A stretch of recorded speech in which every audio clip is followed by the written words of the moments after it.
avanzamos, vamos a hablar de más asuntos. En Canarias ha aumentado en los últimos años el consumo, fíjense, de antibióticos sin prescripción médica. La situación se considera ya uno de los mayores problemas de salud pública a nivel mundial. Y este es uno de los asuntos que se trata en las primeras jornadas de atención primaria que se celebran en Las Palmas de Gran Canaria. En España, las dosis habituales para las patologías más comunes en el uso de antibióticos es 10 veces mayor que en países nórdicos, y solo en el último año en Canarias se constata un aumento del consumo en un 20% con receta. Cada vez somos más resistentes a los antibióticos por hacer un uso incorrecto de ellos. Agustín González es especialista en medicina familiar y comunitaria y vicepresidente de la Sociedad Española de Médicos de Atención Primaria en Lanzarote. Muy buenos días, señor González, ¿qué tal? Buenos días. Bueno, celebrando esta jornada, hay que decir que nos ha llamado la atención el consumo de antibióticos que hay en nuestro archipiélago. ¿Y por qué? ¿Por qué ocurre? Bueno, en principio, las principales causas del aumento del consumo es, en primer lugar, la automedicación del paciente y, en segundo lugar, el que los pacientes, una vez que están bien diagnosticados y bien tratados, no cumplen el tiempo necesario de tratamiento que se le dan, porque desde el momento que se le acaban los síntomas deja de tomarlo y eso significa posteriores recaídas. El aumento del gasto, bueno, el 90% de las recetas se producen en atención primaria, pero simplemente por el hecho de que la atención primaria es lo más accesible para el paciente, la puerta de entrada, y de ahí que las recetas sean de primaria. Y es ahí donde, digamos, tenemos que implementar, digamos, acciones para intentar corregir el tema de la resistencia. Por un lado nos ayuda a farmacia en el sentido de que ya no se prescribe, no se dispensa medicamentos sin receta, sobre todo antibióticos, pero por otro lado tenemos que ir a hacer énfasis en la educación de la población en el correcto uso de los mismos una vez que estén prescritos. No hacemos caso, una vez que ya se nos van los síntomas, como decía, lo dejamos de tomar. Correcto. Bueno, ahí el tirón de orejas que nos dan por parte de los doctores. La mayor parte de las consultas que van a atención primaria que ustedes reciben, ¿de qué asuntos se tratan? Bueno, como comentábamos, bastantes recetas son de antibióticos porque de cada 3, una de ellas son por procesos infecciosos. También hay que tener en cuenta que no todos los procesos infecciosos se le dan antibióticos. Gran parte, más del 80% de los casos, son infecciones víricas, que no se curan con antibióticos. Entonces, del resto, la principal parte de patologías son las patologías crónicas. Estamos hablando de diabetes, hipertensión, colesterol, temas de controles, de revisión y recaídas, sobre todo en enfermedades pulmonares crónicas, reagudizaciones infecciosas pulmonares y demás. Y de ellas destacar básicamente la diabetes y la hipertensión. Aquí los diabéticos, las cifras en Canarias, ¿estamos a la cabeza de diabéticos en España? Nosotros tenemos, bueno, es una de las mayores. Estamos hablando de una prevalencia en España entre el 10 y el 12% y en Canarias estamos llegando al 14%. La diabetes es ahora mismo una de las enfermedades más prevalentes, no solo en Canarias, y una de las enfermedades que más morbilidad y mortalidad conlleva.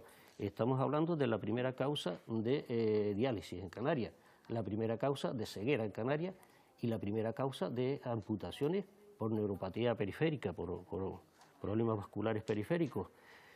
La diabetes por sí sola, dentro de lo que es el problema de enfermedad cardiovascular, la enfermedad cardiovascular es la segunda y tercera causa de muerte. Estamos hablando de enfermedades isquémicas y estamos hablando de ictus. La diabetes por sí sola ya significa un riesgo alto de enfermedad cardiovascular. O sea que en 5 o 10 años vas a padecer en más del 20% de los casos una enfermedad cardiovascular. O sea, estamos hablando de una enfermedad muy importante y sobre todo en Canarias porque la prevalencia es muy alta. Acabamos de decir también que se están celebrando estas jornadas de atención primaria en Canarias. Me imagino que este y otros asuntos son muchos los que se están tratando. Y también de la situación en la que trabajan los médicos de atención primaria. ¿Ustedes creen que reciben el reconocimiento por parte de la sociedad que se merece? Bueno, en principio, sí, comentar sobre el tema de las jornadas que estamos celebrando. Es el 9º Congreso de Semergen Canarias, pero también destacar que es la primera jornada de atención primaria. La primera jornada significa que dentro de una jornada hemos conseguido reunir a todos los profesionales que trabajan dentro de la atención primaria, no solo médicos. Estamos hablando de médicos, estamos hablando de enfermeros, pediatras, matronas, fisioterapeutas, odontólogos, nutricionistas, fisioterapeutas y farmacéuticos de atención primaria y comunitaria.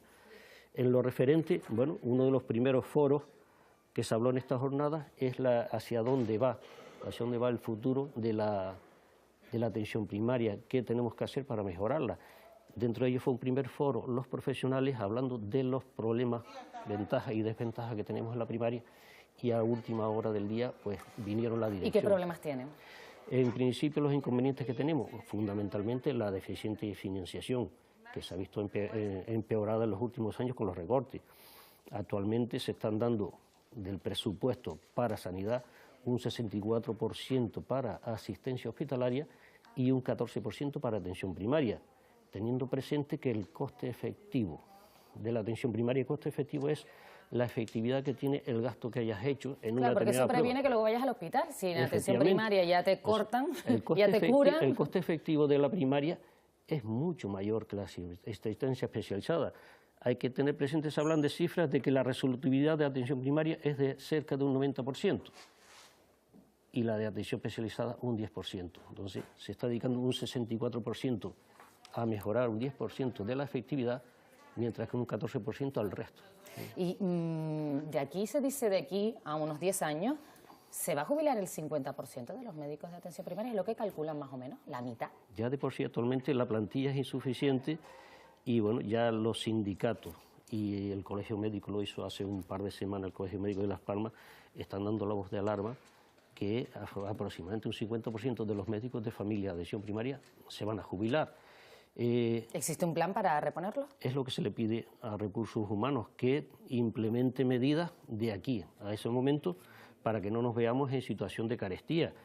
Medidas, incentivar a los residentes que actualmente se están formando, incentivarlos para que se queden aquí. ¿Incentivarlos cómo? Principalmente dándoles estabilidad. Ahora mismo no se puede mantener una persona si solamente le ofreces contratos de 3 días, contratos de fin de semana. Hay que ofrecerle, si no intimidad, por lo menos una estabilidad suficiente para que se queden. Porque esa es la situación. Cuéntanos, ¿cuál es la situación en el día a día? ¿Así son los contratos? ¿Así en esas condiciones están Depende de cada gerencia, depende de cada gerencia. Aquí creo que en la gerencia de Las Palmas están dando contratos eventuales, contratos de sustitución. En otras agencias, yo conozco el caso específico de Lanzarote, que es donde trabajo. ¿Qué ocurre? Se le ofrece trabajo durante un año. O sea, en enero se hace contrato a 31 de diciembre a la mayor parte de los eventuales, con lo cual ya le das una mínima estabilidad hasta que se pueda sacar una interinidad o bien, que es lo principal, terminar con las ofertas públicas de empleo que llevamos 10 años con la del 2007, sin terminar todavía. Estas jornadas, estamos ya terminando estas jornadas, finalizan el 27 de mayo, todavía quedan unos días por delante. Sí, ayer fueron las primeras jornadas de atención primaria, donde fue el encuentro multidisciplinar, y ahora mismo empezamos hoy con las jornadas, el congreso propiamente médico, donde hay unos 300 inscritos, unos 70 ponentes y aproximadamente unas 34 entre ponencias, talleres y seminarios, que terminarán ya mañana Pues mediodía. que tengan, doctor Agustín González, que tengan una buena mañana, unas buenas jornadas y muchísimas gracias por atendernos en Buenos Días Canarias. Gracias a ti. Nosotros vamos a hacer ahora una mínima pausa para la publicidad. En un minuto estamos de vuelta con la actualidad de los deportes. Les esperamos.